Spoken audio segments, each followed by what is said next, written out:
Bien.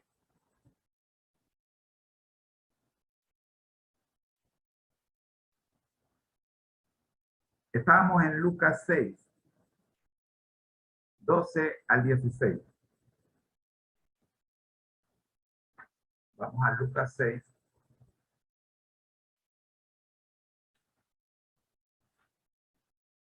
Estamos hablando de la necesidad de la oración antes de elegir a sus discípulos. Dice, elección de los 12 discípulos. En aquellos días, él fue al monte a orar y pasó la noche orando a Dios. Cuando llegó el día, llamó a sus discípulos y escogió a 12 de ellos, a los cuales también llamó apóstoles. Simón, a quien también llamó Pedro, su hermano Andrés, Jacobo y Juan, Felipe y Bartolomé, Mateo, Tomás, Jacobo, hijo de Alfeo, Simón llamado Celote, Judas, hermano de Jacobo, y Judas Iscariote, que llegó a ser el traidor. Es curioso que Jesús, siendo Jesús, se tomó tiempo para orar toda una noche antes de escoger a sus discípulos. Cuando Jesús escogió discípulos, no lo escogió por 3 meses o 3 años. Los escogió para siempre. Cuando usted escoge pareja, usted no la escoge para 3 meses o 3 años. Si Jesús, siendo Jesús, el Hijo de Dios, vio la necesidad de orar por toda una noche antes de elegir a sus seguidores,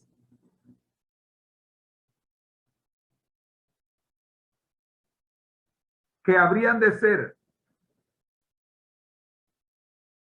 sus alumnos.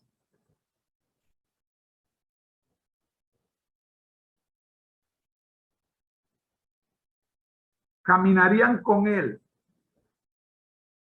día y noche. Y él sabía por cuánto tiempo. Pero también sabía que luego les tocaría caminar solos. Y necesitarían ser capacitados para conducirse como él se condujo, guiado por el Espíritu Santo. Me preocupa en gran manera que se enseñe que la misión del Espíritu Santo inicia en el Pentecostés. Cuando fue el Espíritu Santo el que condujo al Hijo del Hombre, porque el Hijo del Hombre no podía usar sus poderes como Dios. Él vino a darnos ejemplos de cómo dejarnos conducir por el Espíritu Santo.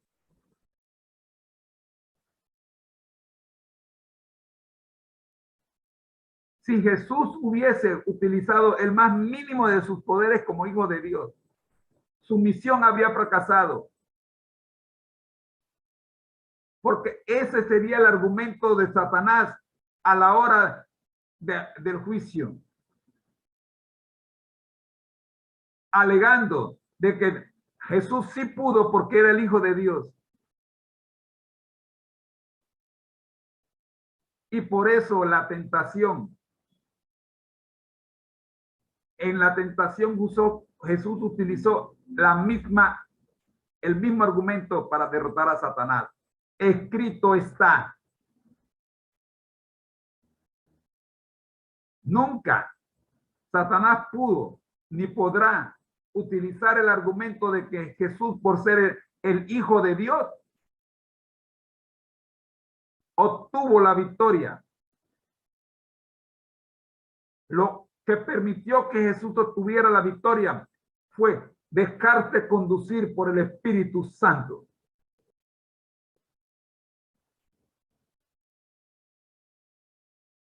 Era la fuerza de Jesús cuando lo buscaba en oración. Fue el que lo acompañó en el Getsemaní cuando oró. Fue el que lo acompañó en la cruz cuando fue crucificado. E incluso fue el que lo motivó a sus 7 palabras famosas, incluyendo: Padre, perdónalos, porque no saben lo que hacen. El Espíritu Santo es el encargado de conducirnos en nuestra vida, pero no puede hacerlo si usted no lo invoca. Jesús oró toda la noche a la hora de escoger a sus discípulos, como ejemplo de lo que nosotros debemos de hacer a la hora de cumplir la misión. No podemos salir a cumplir la misión sin orar. Y no estoy hablando de una oración de 5 minutos, que es lo que más duran las oraciones. Estoy ahora hablando de una oración de toda una noche. Antes de un esfuerzo evangelístico, deberíamos tener una vigilia, toda una noche orando, pidiendo la dirección del Espíritu de Dios. En varias ocasiones Jesús dedicó toda una noche a la oración. De la tierra. Cuando nos formó, fuimos formados del barro o del polvo de la tierra, pero era un cuerpo inerte, no tenía vida. No está compartiendo pantalla. No, cuando se fue la señal de contar. Muy bien. Aquí, ahora sí, muy bien. Damos gracias al marido que nos sirve de asistente.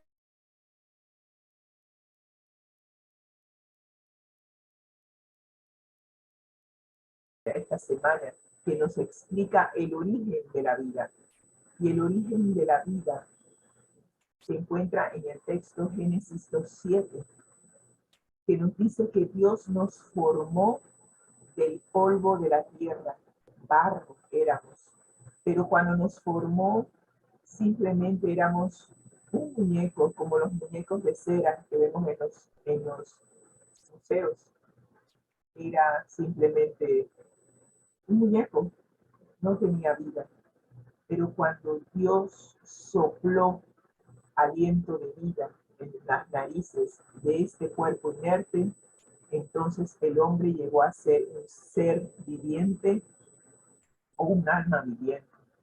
Y para que usted recuerde Génesis 2:7, debemos recordar las siguientes ecuaciones, porque en esta ecuación tenemos que un cuerpo, la forma del hombre, el polvo de la tierra, sumando el aliento de vida, nos da un ser viviente. Así que para que un ser viva, para que haya vida, se requiere un cuerpo formado del polvo de la tierra y se requiere el aliento de vida. Si falta alguno de estos 2 elementos, entonces este ser no sería un ser viviente, sino sería un ser que ha fallecido. Y hemos encontrado en las redes estas dos ecuaciones que nos ayudan a recordar lo que significa la vida y lo que significa la muerte. Así que el cuerpo que fue formado de la tierra más el espíritu de vida que proviene de Dios, nos hace a nosotros un alma o un ser viviente. Todos nosotros somos almas vivientes y lo contrario nos lleva a la muerte. Un alma viviente que carece del espíritu de vida que viene de Dios, entonces regresa al polvo y sigue siendo un cuerpo inerte. Así que para que haya vida se requiere de un cuerpo y un espíritu, el aliento de vida que proviene de Dios. Cuando al ser viviente, al alma viviente, se le quita el espíritu de vida o el aliento de vida, y que cuando uno fallece regresa a Dios, entonces el cuerpo es enterrado, vuelto a la tierra de donde provino. Y esta ecuación nos ayuda a mantener en perspectiva qué sucede con el cuerpo y qué sucede con el aliento de vida. Y mientras que usted mantenga esto claro, no será engañado por ninguna de las falsas teorías que hay por allí acerca del estado de los muertos. Así que esta semana estamos comprendiendo la naturaleza humana y hoy nos toca ver qué pasa, cuál es el estado de los muertos. Hemos visto hasta ahora qué significa ser un ser viviente, un alma viviente, qué pasa, por qué morimos. Se nos explicó ayer qué pasa con el aliento de vida que simplemente deja de existir, no tiene conciencia, no anda por ahí vagando. Y hoy vamos a ver en concreto, en más detalle, qué pasa cuando una persona fallece. Así que hoy vamos a aprender conceptos que realmente no habíamos visto anteriormente y que provienen de la palabra de Dios. En Eclesiastés 9:5 tenemos el título de la lección de hoy, que es Los muertos nada saben. Y es necesario que usted tenga bien clarito cuál es el estado de los muertos. Porque si usted no tiene ese claro, va a ser arrastrado por toda una serie de teorías que no son ciertas y que lo alejan de la palabra de Dios. Así que vamos a ver estos textos bíblicos y vamos a ver qué podemos aprender de estos pasajes bíblicos sobre la condición de los seres humanos al morir. Primera condición viene de Job 3:12 al 13, que nos dice, y está hablando Job después de que ha pasado por toda una serie de catástrofes en su vida. Y él hablando con Dios, hablando con sí, estaba hablando con Dios aquí. No, estaba hablando con Dios. Él nos dice en Job 3:12, ¿por qué me recibieron las rodillas? ¿Y a qué los pechos para que mamase? ¿Por qué no morí yo en la matriz o expiré al salir del vientre? O sea, eso era mejor que pasar por la pérdida de sus 10 hijos, el perder todas sus riquezas, perder hasta la salud. ¿Por qué no morí al salir del vientre? Pregunta Job. Pues ahora estaría yo muerto y reposaría, dormiría, entonces tendría descanso. La primera condición de los muertos según Job es dormir. Y vamos a ver eso en detalle. Solamente los voy a mencionar ahora, pero a medida que explicamos la lección de hoy, veremos que la muerte se compara como un sueño, como un dormir. Esa es la primera condición de los muertos. La segunda condición viene del Salmo 115 que nos dice, los muertos no alaban al Señor, ni ninguno de los que descienden al silencio. La segunda condición es que los muertos están en el sepulcro, están en la tumba y no alaban, no hay conciencia. Lo mismo nos dice Salmo 146:4, su espíritu exhala. Y eso es lo que vemos cuando una persona fallece. Es como que toma su último aliento, luego lo deja exhalar y ese aliento de vida se disipa, ya deja de existir y el cuerpo Basado en el estudio que iniciamos hace 2 años cuando comenzó la pandemia, con el propósito de conocer al deseado de toda la gente. Hoy día nos encontramos analizando por qué David era conforme al corazón de Dios. Y esto lo estamos haciendo en el fundamentándonos en Hechos capítulo 1, cuando Pedro presentó su discurso y con el discurso el Espíritu Santo logra penetrar en la mente y en el corazón de aquellos que, habiendo crucificado a Cristo,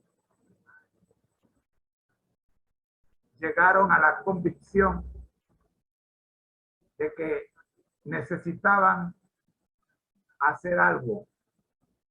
Y es allí donde el apóstol Pedro, tomado por el Espíritu Santo, les escucha y les responde.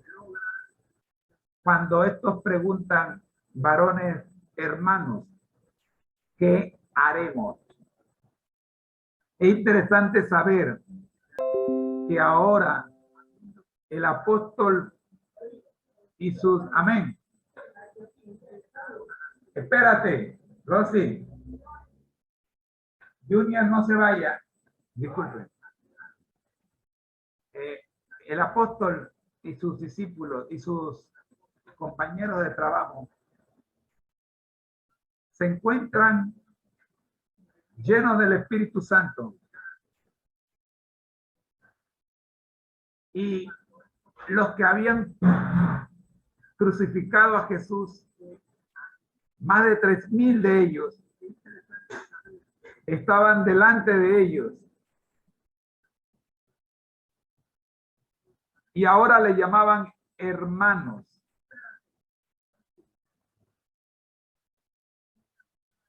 Hermanos, ¿qué haremos? El apóstol Pablo le dijo arrepentíos. Y nosotros estamos analizando la naturaleza del verdadero arrepentimiento. Y miren que digo verdadero arrepentimiento, pero en realidad estoy hablando mal. Porque arrepentimiento es arrepentimiento. Cualquier otra cosa que se parezca al arrepentimiento no es arrepentimiento. O te arrepientes o te arrepientes.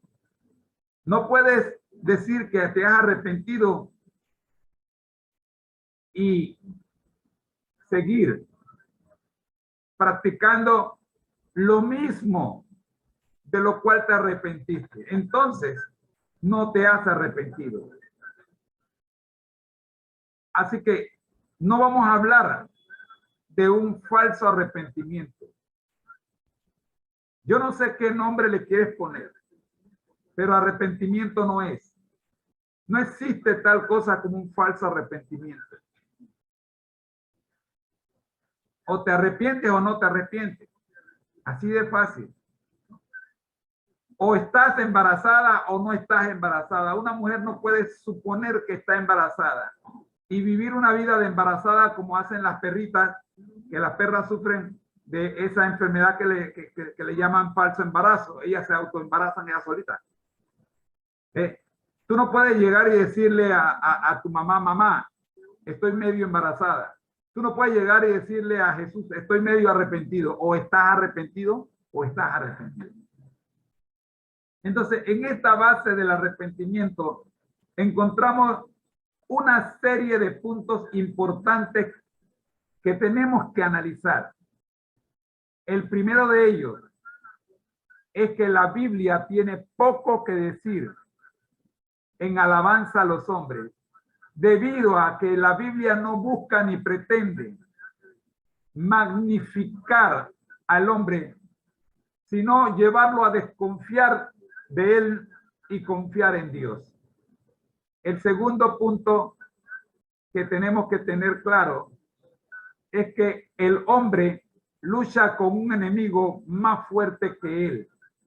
Y Pablo dice en Efesios 6:12 que no tenemos lucha contra sangre y carne, sino contra principados, contra potestades, contra señores del mundo, gobernadores de estas tinieblas, contra malicias espirituales en los aires.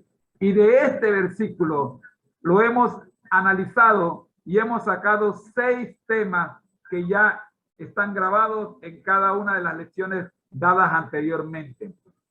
Estos temas nos llevan a tener claro que estamos en una lucha, en una guerra espiritual. Elena G. de White, en su devocional, Recibiréis Poder, del 1 de diciembre, detalla esta guerra espiritual bajo el título Una lucha espiritual. Y utiliza Efesios 6:12 como versículo básico. Allá nosotros estudiamos 5 puntos de ese bosquejo que ella, de ese estudio que ella nos presenta en un solo día en este libro devocional. El primero de ellos, la vida del cristiano es una lucha.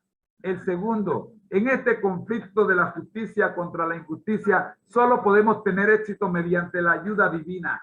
El tercero, el Señor Jesús actúa mediante el Espíritu Santo, pues este es su representante. El cuarto, Jesús tiene grandes bendiciones para otorgar y ricos dones que distribuir entre los hombres. Y cerramos diciendo, el corazón humano nunca conocerá la felicidad hasta que se someta a ser moldeado por el Espíritu de Dios. Con ese análisis del 1 de diciembre, estudiamos cada uno de estos conceptos en el marco de que la lucha, el hombre lucha con enemigos que son más fuertes que él. O sea, estamos en una guerra espiritual y el único que puede ayudarnos a vencer en esta guerra espiritual se llama el Espíritu Santo, que es el representante de Cristo en la tierra. Así dice, mientras la luz brilla en derredor de ellos, o sea, de los que asumen, de los que se dejan guiar. Dice, Saulo oyó una voz que decía en lengua hebraica, escucha bien, escucha con claridad. La conversión de Saulo lo llevó a hacer preguntas que hacen solo los que han recibido la luz de Jesús. Saulo lo primero que pregunta es, ¿quién eres, Señor? El Señor le responde con claridad, soy Jesús, a quien tú persigues. Y le habla en el lenguaje Saulo de Tarso en ese momento entiende. El Señor siempre te va a hablar en el lenguaje que entiendas. Le dio instrucciones a Saulo y Saulo siguió las instrucciones. Y esto lo llevó a conocer a aquel a quien él iba a arrestar,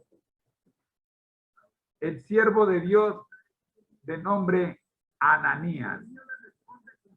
Este siervo fue el que se constituyó en el primer maestro de Saulo.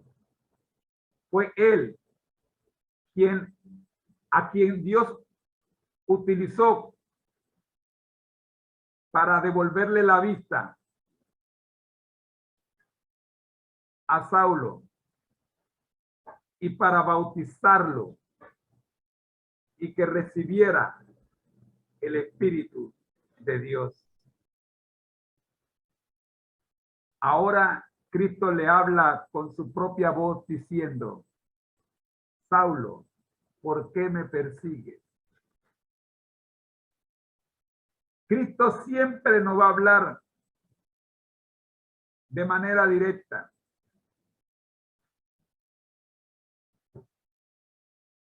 Para que nosotros tengamos claro que es Él el que está hablando. Saulo siguió las instrucciones y por eso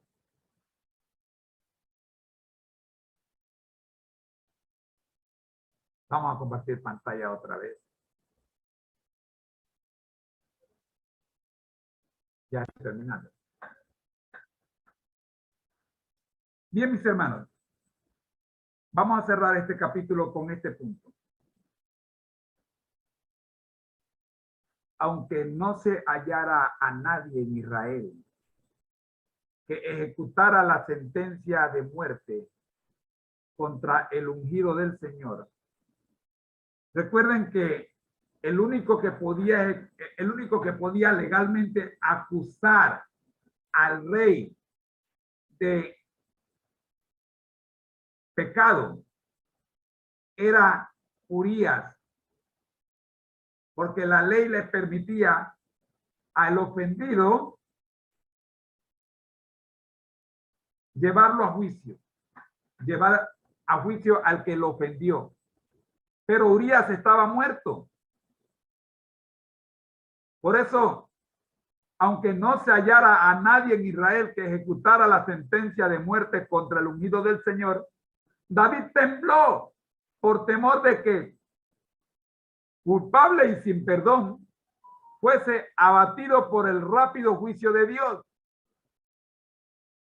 David sabía ahora que lo que había hecho contra Urías y su esposa lo había hecho contra el propio Dios.